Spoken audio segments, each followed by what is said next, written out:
Here we go. 7:17 back here live. How's everybody doing today on a Wednesday edition of DFW Business Today? I'm Brian Glenn. I'm joined by Eli Weingarden. Morning, nice. Brian. Good morning. You're Chief Executive Officer of Municipal Cards, LLC.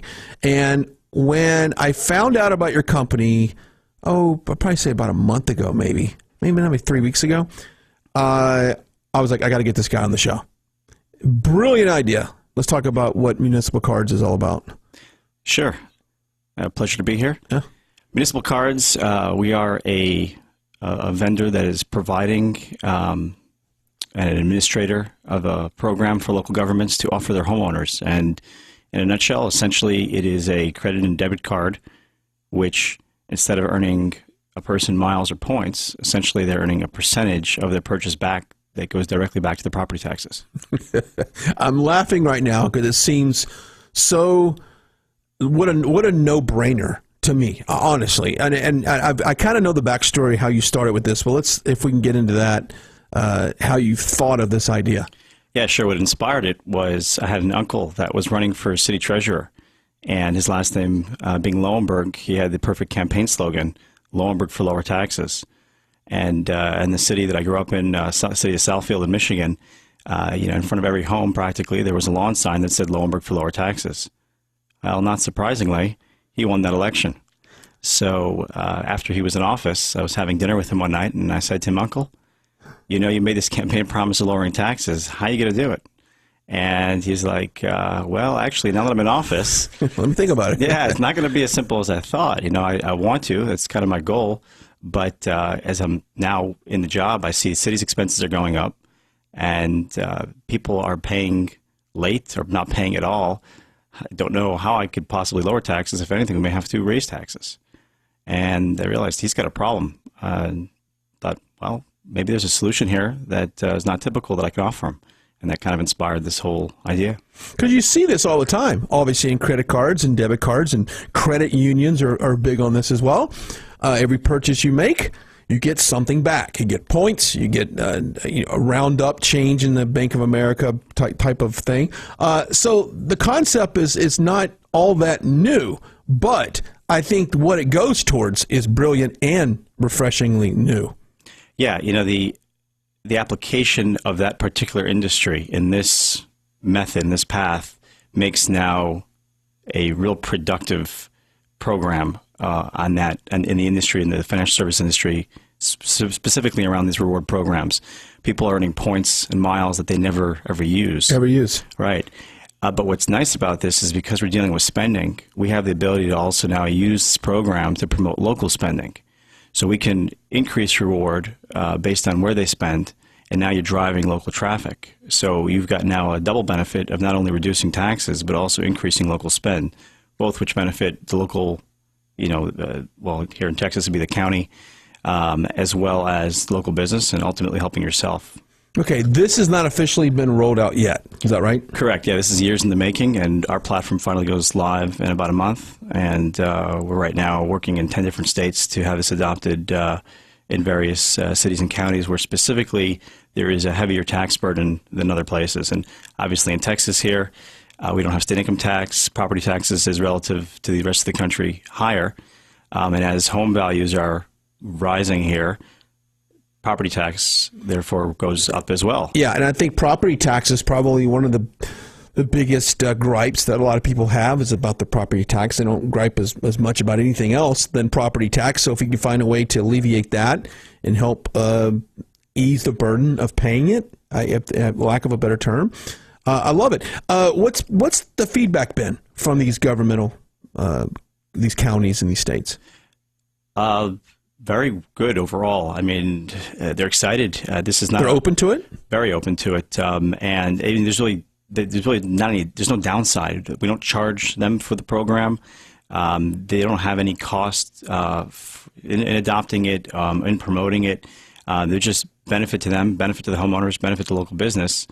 But obviously, there are steps when dealing with government and being able to get things approved and what adopted. was the biggest challenge of getting this thing off the ground? I mean, is it kind of getting in front of people and pitching it, or was it the bureaucratic system of getting into anything with government? every aspect of this has been challenging because it's never been done before. You're dealing with different industries and different bodies that have never dealt with before. You talk to banks and mention government. They're afraid to engage on it. When raising money with investors, the same idea. They hear government, they're worried about it. But at the end of the day, it has gone very well. People, whether it be homeowners, whether it be government, ultimately our partners on the banking side are always very excited by it. But it's a process, takes time, but we're practically there. So this wouldn't necessarily, this would just contribute to the property tax, not in, maybe in some cases it might completely cover the property tax, but at least at the end of the year, whatever the card has contributed, I'm sure there might be a balance, right? I mean, yeah. The person will have a significant savings. Yeah. The likelihood of completely eliminating the tax liability, I don't know. I'm thinking in my head, if my taxes on the last house, I think was $7,500 a year. So could I essentially save that much using this municipal card? Right. Well, it depends how much you're spending. What's interesting is people who have higher property taxes typically can afford more, therefore are spending more. And then you have a correlation because it's a percentage of what you're spending essentially is going back to your taxes. So as you spend more, that's more money being contributed to your property tax. But if your property tax is more, then it's the same percentage as someone who spends less. Yeah, so it's about the same percentage savings for a person who is in the upper income bracket than lower. And our modeling shows that about on average, a person will save about 25% of their taxes with this program. That's still pretty good. Could you use that municipal card to make car payments and some of your bigger, larger payments per month? Specifically car payments, I don't think they let you use credit cards. Okay. But when it comes to all your other expenses, this is just a regular, using the networks, like whether it be Visa, MasterCard, Amex, Discover. So anywhere that accepts credit cards, you can use it. So you can use it for utilities, you can use it for your groceries, you can use it for Is this something that... Book a vacation? Use it. Yep. Is this something that you could link to your business property taxes? Yeah. Any... whether it be a home or business or any property period, you can tie it to and have it paid down. Awesome. We're talking to Eli Weingarden. He's a CEO of Municipal Cards. Very cool. I'm still, thinking of ways that you could use this card in everyday purchases to help pay down your property tax. And outside of making car payments and mortgage payments, everything else you use your card for would qualify, I would imagine. What do consumers think of this? People that you've kind of, guys like Michael and I, that you talk, what's the response been? Yeah, so we did some comprehensive surveys to homeowners representing the entire country, and we found 63% of homeowners are excited by the program and are interested. We actually asked for feedback just to write to us, and just overwhelmingly positive. I have over 700 people that wrote to me of why this is so meaningful to them. And it's all over the place. You have the older demographic that they're on a fixed income. They have no way of increasing that. The only way to have more discretionary income is by reducing expenses. This is the way to do that. You've got people who have written to us and said, I've got these miles I never use. I've got these points that are worthless. This is the largest bill of the year for us. To be able to reduce that, and it comes during the holiday season a lot of times, where they've got all these expenses. So a humongous bill that you got to pay at one time, very meaningful to be able to reduce it through everyday spending. Yeah, I could definitely see that because it does. The bill comes in November, December, and you go, ugh. Merry Christmas. Exactly. Give me your money. So you said about 6 weeks away? Yeah, our platform was live in about a month, and we'll see which municipalities that we're talking to right now are the first ones to adopt. Obviously, we've in recent reached out to local governments, the counties here in Texas, and we're going through that process right now with them. But your website and your Twitter page are live right now. We have a website up that just gives basic information. One can go and give us their zip code and their email address, and we'll tell them when the program is live in their area. That's what I suggest everyone do that's listening. Go there and put your zip code in and sign up, right, and get some alerts. Yeah, we'll let them know when the program goes live. And it's taxsavingscard.com, is that right? You found it. Excellent. Okay, cool. Another website, Michael, that is so self-explanatory. Right. Taxsavingscard.com. Yeah, make sure you put that S in there in savings. Taxsavingscard.com. Yeah, and I've got it linked on our Twitter page right now, too. Great. And it doesn't hurt, if you want to call the county commissioner's office and tell them, hey, we heard about this program, we're excited by it, they want to hear that. Unfortunately, my county commissioner knows who I am, so I can do that. Excellent. Yeah. I plan on putting a call into Collin County. Say, yo, Yeah. get the tax savings card. Get it implemented today. That'd be cool. I think it's a great idea. I really do. And After we come back from the break, I want to hear him highlight some of the differences between this kind of rewards card and some of the other rewards programs that are out there right now. Good question. All right, we'll take a break. We come back as well. Facebook just signed a big deal with some media firms to talk about going live. And I think this is the wave of broadcasting future as well. We'll talk about that and a whole lot more. 728, stick around.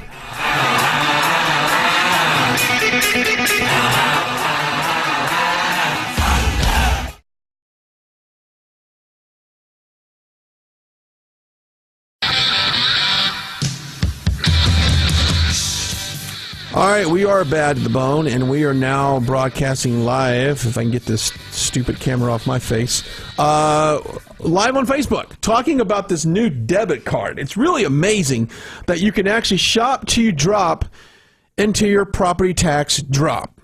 I like that. Eli Weingarden is with me. He is the CEO of Municipal Cards, LLC, and it's a very unique way to pay down your property tax using a debit card type product. Okay, in the break we were talking a little bit about the card itself, because this is very important, and you brought up an excellent point. You wanted to create a product, a card, that someone would not be ashamed of pulling out. It doesn't look like some kind of governmental assistance card or anything that's like that. It's very slick, and it's got a great look. Yeah, exactly. In the industry, there's something called a date test, which is if somebody was on a date, would they be proud to pull out this card, or would they be embarrassed? And we tried to achieve that, because you have a product that technically a feature of the card is that it is paying down your property taxes, which could indicate that maybe you can't afford your taxes, not something that you want to be advertising to the guy in the line behind you. So we've created essentially a lifestyle product that is very cool, very sleek. It represents homeowners, anybody who owns property, and we're actually calling it the estate card. So the estate card is a card for people who own property, own a home, and a feature of which is to reduce this major liability. Okay, so if you missed the beginning of a conversation, we'll recap real quickly. Let's say you go to the grocery store, you got your groceries, you go to check out. You pull out this card, and let's talk about how it works. Yeah, you go ahead and use it. Hopefully it's local, and you're earning more than a bonus reward, but a percentage of that sale will then go to pay down your property taxes seamlessly. It's just that simple. So, I found myself this past week kind of reevaluating my banking situation and seeing how much I use the card on what items, and compared it to a credit union that I have another loan at, and what their reward points offers. And I'm like, what am I doing? I'm using this card all the time, and I'm not getting anything back. To think that, and like you said earlier, a lot of people don't use the reward points for whatever reason, but if I can be rewarded by paying down my property tax by using this card, that's, I hate the word win-win, but that's a win-win. Yeah, and this is actually a win-win-win in the sense we're going to go win-win-win now. It's win-win-win. I'm upping you one. Yeah. You are upping me up one. Yeah, because the city's benefiting, right? We're getting them this money that could otherwise, you have someone that maybe wouldn't be able to pay on time. They're getting this money on time. Mm-hmm. They're able to drive traffic locally, which is then the win to the local business. Right, and a win to the municipality, because they get the tax from the local business. Right, and the win to the homeowner as they're reducing the liability. So it's a win-win-win. It's a win-win-win. And there's no charge to the person carrying the card, whereas with the other loyalty programs, if you've got a credit card, you're being charged every month for having that credit card. If you've got a health savings card, you're being charged every month for having that card. It's a upkeep fee. Well, let me ask you real quickly, Eli. How do you guys make money on this? How are you? You're smiling right now because I know there's an angle somewhere. Okay, you got me. It's a win-win-win-win. Nice. It's actually interesting that in this industry, there's very little money to be made on a cardholder. In fact, we make pennies. So this is something that we need to roll out nationally, so we have millions of users to be able to actually make money on it. 10-4. Gotcha.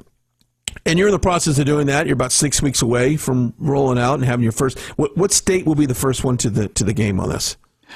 Do you know? Or I can't say for certain. Okay. But we're right now in 10 different states working that process. It might be Minnesota, it might be New Jersey. Yeah. Nice. Hey, it's possible for Texas. We'll see how fast Texas moves. We have high property taxes here. We do. I mean, comparable to a lot of states, we're up there. I mean, California, in certain regards, has lower property taxes than we do. Well, yeah, but in all fairness, no state income tax helps offset that, but people forget that. Sure. And again, I think because property values are going up here in Texas, this is becoming an issue for today. I know it was in the paper the other day. I think the state has now created a special task force to explore ideas of how to help reduce property taxes. Well, they need to know that we're coming to market. You could probably spin this off in so many different categories, I would imagine, because you're a very creative guy, and I could say, hey, if this works and you can pay down your property tax, what else can we create to help you pay down? It's an excellent point. We actually have intellectual property that's been issued, so we have patents that protect the space where we take reward generated from credit or debit card transactions and apply it to a pre-existing liability. We own that. So, yeah, for example, for renters, let's say that they're in a situation where they're not paying property tax because they don't own where they're living. Well, we could then take that money and apply it towards their utility bill. So now when they shop, they're paying down their electric. I like that too. I like that too. We've got a story coming up about renters, and their percentage of income is the highest. Their percentage from their income is the highest going to rent than it's ever been. Like half their salary is going straight to rent. We'll talk about that in a few minutes, but that might be one way to help pay down your rent. You're onto something here. You're onto something here.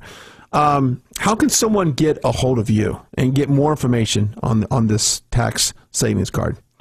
The website you mentioned earlier, taxsavingscard.com, is a great place to be able to send us a note, tell us what you think of the program, give us your information to be able to learn about when it goes live in your particular city or Texas or your county. That's probably the best place to get a hold of us. And I don't, Michael, I'm really trying to think of any reason why someone should not do this. I'm being devil's advocate over here. I don't know. And maybe if you're already receiving some other benefit that's somehow greater than this by using a different card. Yeah, but there's no other card on the market that's going to pay down your property tax. That's very true. Right? I mean, it's going to get you reward points for an airline, which we're constantly seeing in the news that they're changing the game on that. Right. So you have no competition at all. There's no such product that's ever existed like this. So, yeah, this is the first of its kind. We need to take you to Shark Tank. Take you to Shark Tank. I bet you Mark Cuban would be all over this. I don't know. He tends to jump in on the things that don't require nationwide rollout, I think. It's scalable, though. If it works in one state. Oh, yeah, definitely. The first state to the game on this thing, that's going to be your lead. That's your champion state right there. Oh, yeah. And then you start to get with consumers and business owners and county officials, and they start to give you feedback on how it's working, and people love it, and it's paying down, and it's shop local.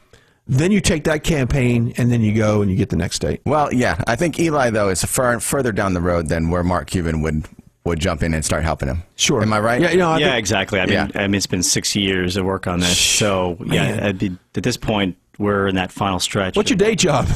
This is my day job. That's your day job. Boy, day and night job. Oh, my goodness. So you got 6 years of hard work. Yep. And dedication. And hopefully this is something that makes an impact across the entire country. That's kind of the idea. And I bet you can't wait to go back, and it was your uncle that had go back to him and roll it out in his hometown and his home state. I'm actually sitting down with him tomorrow in Michigan to see how fast we can get this adopted in his city finally. He's still treasurer there. Oh, that's cool. Yeah. That is cool. I love it. All right, taxsavingscard.com. It's just that simple. Go to it, check it out. We appreciate you want to stick around on the show. Yeah, sure. Yeah, we've got Bekan Swan Haran coming in. I'm going to talk about the mortgage industry and some pitfalls that you can avoid getting yourself into when it comes to getting a mortgage. But real quickly, Facebook just signed a deal with some media firms and some celebrities to go on the Facebook Live, which I was just on. And when this Facebook Live first came out, Michael, I was like, let me tell you something. This is the future of broadcasting, because think how many hundreds of millions of people that are on Facebook, not just an hour a day. Let's say probably the latest stat I saw on Facebook, and people spend about 3 to 5 hours a day on Facebook. And I bet if you've programmed your phone to give you a notification every time something happens, then yes, you're going to spend lots of time. But you'd be surprised. That is correct. But you'd be surprised how many people, quite honestly, just go on all the time. Like, it's just, if they're at a stoplight, stoplights have become the time that, not only do you stop your car, but then it's time to check your phone. I hate to say that's absurd, Brian. Nobody would do that, but you're right. I mean, you look around. Yeah. Next time at a stoplight, look around and see what people are doing. I believe you. They're looking at their phones. Yes. So anyway, this whole Facebook Live thing, I love it. The deal is worth more than $50 million with media companies and celebrities to create videos for its live streaming service, according to the Wall Street Journal.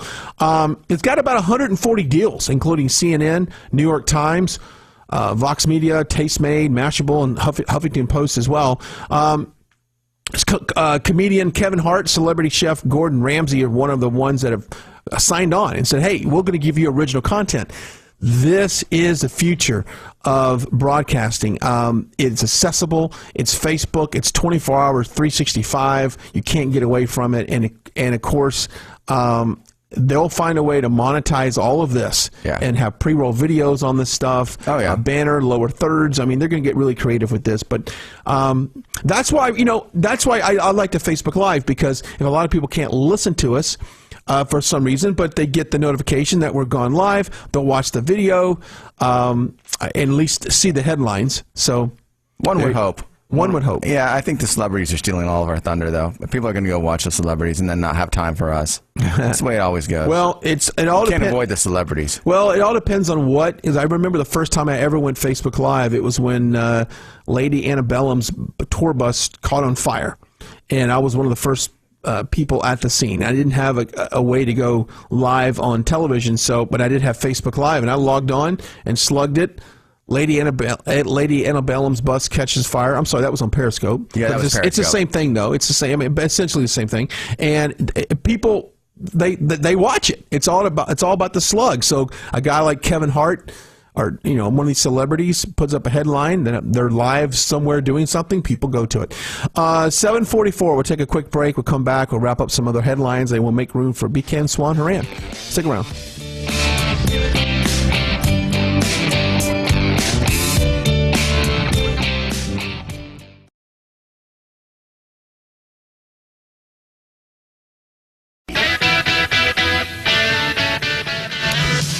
All right, so how much money do you put aside each month for your property taxes? Good question.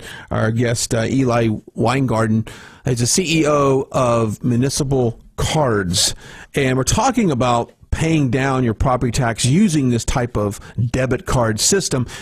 You said in the break, and you bring up an excellent point, this is lowering mortgages as well.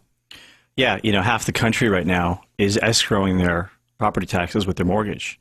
So obviously what happens when you reduce your tax liability? How does it affect your mortgage payment? Well, it does just that. It affects it in the sense that a person spends during the year, and now their escrowed amount gets adjusted for the next year. And what does that do? It lowers your monthly mortgage payment. Yeah, brilliant. I love it. Here's a study, and you can weigh in on this. More Americans are struggling to even make rent. A total of 21.3 million Americans are spending 30% or more of their paycheck just to cover rent. Now, that's a record high. If you look at, when you go apply for a mortgage, obviously they look to your debt-to-income ratio and what percentage of your income goes towards your mortgage or your rent. This is far exceeding that percentage at 30% of their paycheck going towards rent. I wonder, is there something there that you can develop to help people perhaps pay down their rent? Is that in the future? Would that work? Don't know, right? I guess anything's possible. That's we live in the good U.S. of A. And innovation is always there. I think you're such a you're like the Christopher Columbus of this whole industry. You've paved the way, and I'm just thinking of other ways that you could branch off. And I saw this stat, and I was blown away that we are simply not saving as a country, and that's proven. Gen Xers as well, because we're the scary ones, because we're kind of going into that. We're nearing that retirement window, at least planning to retire, and we're just simply not saving. Millennials are starting. Some research have said millennials actually save more than Gen Xers.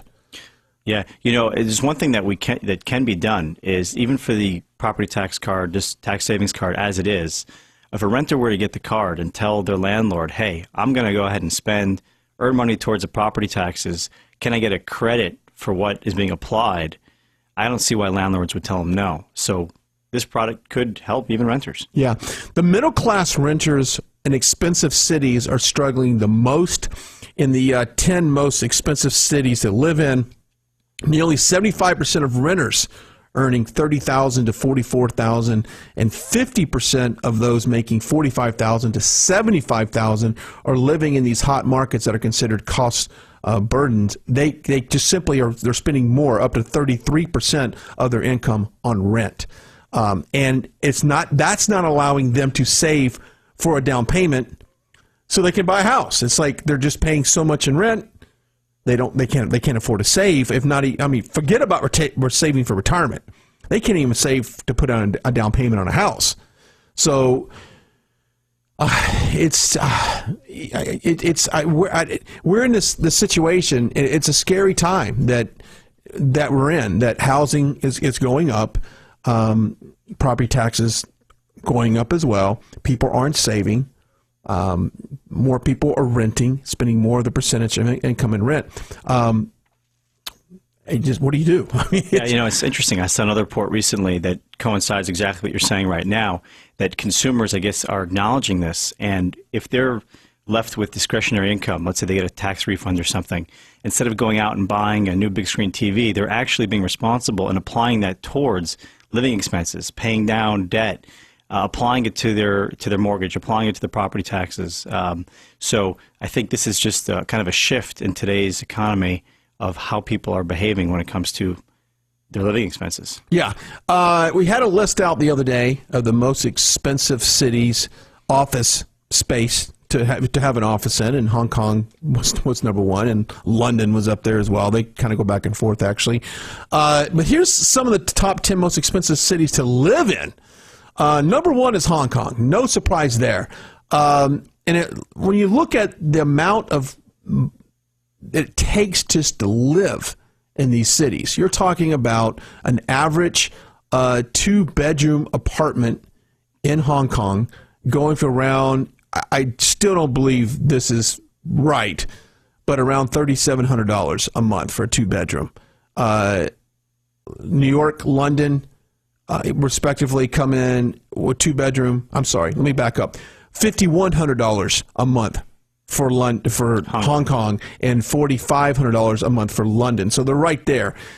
I don't see how people do it in certain markets. Not only because the dollar is very weak over there as well, but you got to make $100,000 just to pay your rent. Just to pay rent, to be the percentage, you probably have to make. If you were to break it down, what a financial guy would say, you need to make about $400,000 a year, so that 25% of your income goes to rent. So that's a lot of money. But how much does coffee cost? That's the biggest question, Eli, is how much would you pay for a cup of coffee? Well, you'll pay almost $8 in Hong Kong for a cup of coffee, Michael. I know you'd be lined up for that cup of coffee, too. No. And you might pay comparable to $2.28 in New York City for a cup of coffee. Okay. Now, a 1 liter of unleaded gasoline will cost in the range of $1 in most cities, but you'll pay in Hong Kong $1.79 per liter versus 48 cents in Moscow. So the cheapest is in Moscow. Wow. And the most expensive is in Hong Kong. You know, I remember my dad being upset when 7-Eleven raised the price of a small cup of coffee from 59 cents to 69 cents, Brian. Yeah. Now, if you ever hung around McDonald's in the early morning, you see these senior citizens coming there and getting their little 50-cent cup of coffee. Oh, yeah, except for me, that's late at night. Yeah. Oh, do you try that? Oh, no, you don't try it yourself, though. No. Okay. For me, that's late at night. Yeah, I'm there at 5 a.m. at McDonald's, and these senior citizens are just waking up. Yeah. I'm still awake. Yeah, you're still awake. Man, you're just a night owl. I am a night owl. You're not. It's gonna age you, dude. I'm telling you. You gotta get to bed. You're the weirdo going to bed before the sun sets. Oh, I love it. You're crazy. I cut the shade down because I get up early. I want to sleep. And I don't. I'm mentally drained at the end of the day because my brain doesn't turn off. I'm always working. Yeah. And so anyway, but good stuff there. Thank you so much. TaxSavingsCard.com. Go to it for more information and keep up to date of when this thing might roll out in your state, your county. I think it's brilliant. I think there's so many things you can do with it too. Anyway, coming up after the break at 8 o'clock hour, our friends from BK and Swan Haran is on the show. Talk about, I believe we're going to talk about the mortgage industry, which just ties in perfectly with. Sounds good. Yeah, sounds good. And once again, if you want to keep up with the show and keep up with all the fine shows on this station, go to 620amkexp.com. And more information on that. And you can also reach out to us on Facebook. I got a couple new likes on Facebook just now. I got notifications that people are following us. So thank you very much. 620 AM KEXP, your experts in business. Give us a few minutes. We'll come right back. And finally, we figured out how to play sound. Thanks to Michael Clark. Yeah, you've got a soundbite queued up there. Yeah. And we'll update you on the next hour about Coco the kitty. Coco the kitty, yes, is doing fine. I want to give a shout out to a couple vets in our area that helped out Coco the kitty because it's hot outside. So, folks, if you need to drink water, your pets need to drink water too. Just got to say. So make sure that your pets have plenty of water to drink. It's 7:57. Give us a few minutes. We'll come right back. You're listening to 620 AM KEXP. Your experts in business. See you in a few. Let's pull into this conversation Eli Weingarden. He's with Municipal Cards. We talked to him last hour, and it's a way that you've created to pay down your property tax, kind of using a reward system like you'd see with your debit card. You reward points, you earn points for hotel, airline, whatever. Now you earn points and you pay down your property tax. And we'll keep the mics open for Mike and Brian as well. I know that this is kind of up your alley, both you guys' alley, be honest with you. But let's talk about how that works. I mean, if people weren't listening to the show earlier, tell us what they missed. Yeah, so, people are familiar with miles credit cards. You go ahead and spend. There's very few debit cards out there, if any, that provide any sort of reward.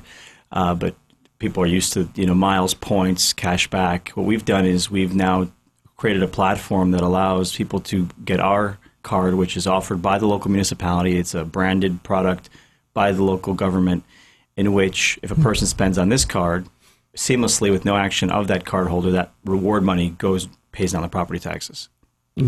What's your initial thought of this, guys? I think it's fantastic. I mean, there's different ways that people try to help consumers, and in the mortgage industry, you can sign up to have your mortgage payments drafted every 2 weeks, which helps accelerate your payments and get you out of your mortgage faster. I think this is a great idea. People are always looking for ways to turn their purchases into rewards, and with property values going up, the taxes are going to go up. So what a great way to fight that.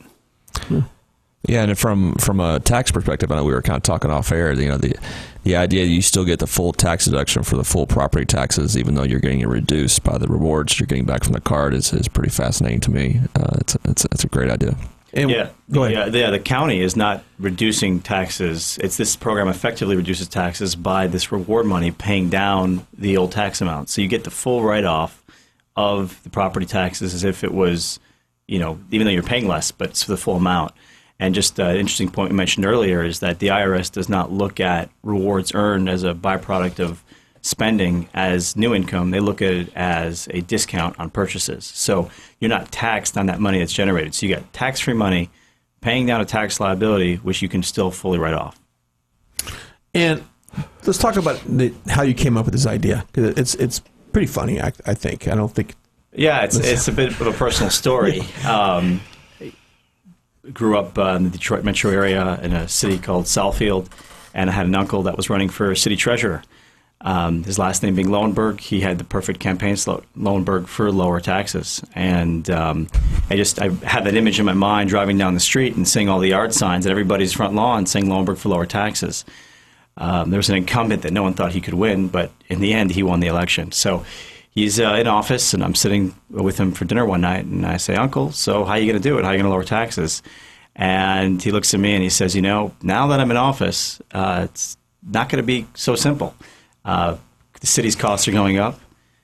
People are paying their taxes late, sometimes not paying it at all, and we got to pay our bills. So if anything, we might have to raise taxes. No idea how I'm going to lower taxes. And that got me thinking of what could a city do. I mean, this is a problem. If it's a local problem there, it's a problem across the nation. And what I realized was that we could find something that's in the normal course of use and tap into potentially a revenue stream from that. Also, if we could somehow promote local spending, there's multiple benefits that we could potentially offer through using the current way that people are paying. I mean, I was in retail at the time. People were paying, when I started in retail, 30% credit card transactions. Within a few years, it was up to 70 to 80%. So we're just tapping into existing infrastructure and making the system more efficient and beneficial to everybody. Yeah, and we were talking about mortgage payments earlier. This essentially would lower your mortgage payment. Am I correct? Yes, so half the country right now is escrowing their property taxes with their mortgage payment. And if a person is escrowing and they use this card, they're going to be building up all this credit towards their taxes, which at the end of the year gets applied. And now they've got an overpayment in their escrow account. Well, what now we can do is we can reduce the escrow amount, which then effectively reduces their monthly mortgage payment for the next year. Absolutely. So, what was for the half the country that's paying straight their largest bill, well, if that goes away, what's the next largest bill of the month? Typically your mortgage. And if we could reduce that, it's great. I turned to my expert over there. Sound great? I was not looking for confirmation from you. I just wanted to hear. Look how excited. It's all over their faces. Well, and the auditor is smiling too. That's always a good thing. Yeah, see, you got the right team in here. Okay, so you're rolling this out in about 6 weeks. Yeah, our platform will go live next month to 6 weeks, and we've been already for months trying to finalize things with local governments around the country, obviously here as well in Texas, and we're going to hopefully soon know where the very first place will be, and hopefully we'll have it here at home as well. And consumers seem to like it, right? The test market that you've done. They're excited. A lot of people are excited about it. We're expecting it to be heavily utilized, and people can make a real impact on their taxes. I mean, we're able to offer as much as 20% of a transaction going back towards property taxes. So at certain merchants, you really can make a big impact through your everyday spending. See, that cup of coffee at Starbucks can just be chipping away at the old property tax. Yeah, it's great timing too with the increase in housing prices, and we were talking about earlier with that, which obviously increases your property taxes as well. So people are looking for ways to reduce that right now, especially in this market. I'm thinking about the highest amount I use for my card. Now that it's going to be my power company probably this month outside the rent. You can apply. I mean, anything you use on this card, like anything, right? Yeah, anywhere credit cards are accepted. So yeah, your utility company, you can put your electric bill on here and pay down your taxes while you're doing that. You shop till your taxes drop. Your highest bill used to be your cable bill, didn't it, Brian? Yeah. Yeah. I was, I don't even want to name drop companies, but I was just getting, it should be illegal what these companies were charging for cable. For cable! Come on. That's now. if they bill you right. Yeah. I was listening on the way over, and I think the neatest part about this program is the encouragement of local spending and how they're able to offer higher rewards when you use local merchants. So what a great way to tie in helping the community collect taxes, get better services paid for, and use local merchants. Just great product. And you showed me in the break you on your phone kind of what the card looks like, and you brought up a very good point. I don't know if you guys heard this or not. He made the card kind of sexy in a way. So it doesn't look like you're pulling out some kind of governmental assistance card, which some people may have a problem with pulling a card out that may look like that. I don't know. But apparently you've done your research, and people would have a problem pulling a card out that they're not proud of. Well, would you want to pull out a card that says to everybody in the grocery store in the line behind you that, hey, you can't afford your property taxes? I mean, yeah. it's not necessarily the best thing in the world, but yeah, we've created the program is called the Estate Card. It's really surrounding the pride in home ownership and owning property. So we try to create a product that's a lifestyle product that as something you want. It represents you as a homeowner, the importance of family and the foundational thing, the security around your home. And obviously an important element would be to be able to chip away at something that, a person's paid property taxes. There's now a lien that's going to be put in their home. It almost threatens their ability to live in their home. So even when you own a house free and clear and you're not paying a mortgage anymore, you're still going to always pay your property taxes. So if we can work to eliminate that's great. Yeah, and the card looks nice. It's not anything cheap looking. Yeah. Cool. Well, I certainly appreciate you sticking around, because I knew that between Mike and Brian that they would have some questions. From an accounting standpoint, everything looks squeaky clean over here, right? Yeah, it sounds great. Just from the tax aspect of it, I think is real appealing. Definitely. Yeah. And Brian, do people bitch and complain about how much that property tax increases their mortgage payment? All the time. All the time. All the time. I mean, this is the season right now where everybody's getting their tax bills. I know I protested 3 properties. We heard of a story here. We won one in the next room. So, it's certainly a concern. And I think because of the housing bust that happened and all the foreclosures, a lot of communities could not collect taxes for several years. So they were running these big deficits now. They're in the hole. They are raising taxes. They're doing it to the fullest extent of the law. So to have a program like this to help ease that pain is certainly good for consumers. Yeah. I didn't realize you can win when you protest these things. I always envision, honestly, I envision you going up against the gigantic government in the county, and they're like... It's not really like that. The group that I went in front of before, when I protested live, like at the... and it wasn't the courthouse, whatever room that was, it was citizens that made up the board. It wasn't like the government officials. They weren't scary at all. There was one representative there, whoever was the tax assessor guy was assigned to handle the case or whatever. I just brought my evidence in front of him. I was like, okay, here's the photos that I emailed to you ahead of time.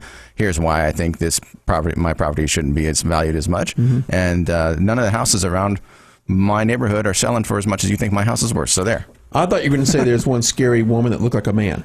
That was kind of scary on the board. I would never say that, Brian. No, okay. I would say that there's a scary-looking guy walking around with a faux hawk. A faux hawk. Yeah. Yeah, I would much have something in common with the guy walking around with a mohawk than a scary woman that looks like a man.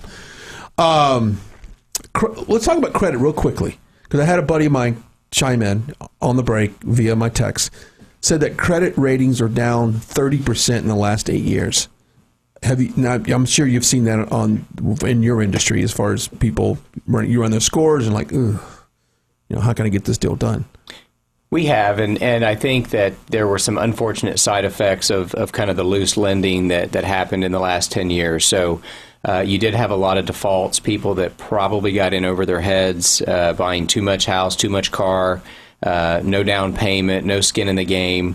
And it was very easy for them to or not easy, I mean, it's always a difficult decision, but because foreclosures became sort of a very culturally accepted thing, I mean, everybody was getting foreclosed. You know what? That's an interesting point. It almost became like, oh yeah, we just, the last house we had, it foreclosed. It was like they nonchalantly, you just walk away, yeah. You just walk away. Yeah, and those are, unintended consequences, of course, and the industry took, I would say, probably the last 8 years to really digest all of those foreclosures, get them through the process, get them relisted, if the property needed to be fixed up, and sell it. So the lenders took a lot of losses, but unfortunately the consumers had a lot more defaults. I think that it was really a byproduct of some risky lending, put people in loans that they probably shouldn't have been in the first place, and then you have the defaults that follow. Is there a typical credit score that someone needs to have that you see an average to get a deal done? Typically, it's got to be north of 580. There are government FHA programs that go down, to 580 or so. Technically, there's no lower boundary on those FHA loans, but most people will require at least a 580 credit score. I thought you would say like 700. I mean, I'm thinking right now you got to at least have a 700 score. Well, you asked for the minimum, so that's true. Yeah, but that's good to know that 580 is that's pretty low.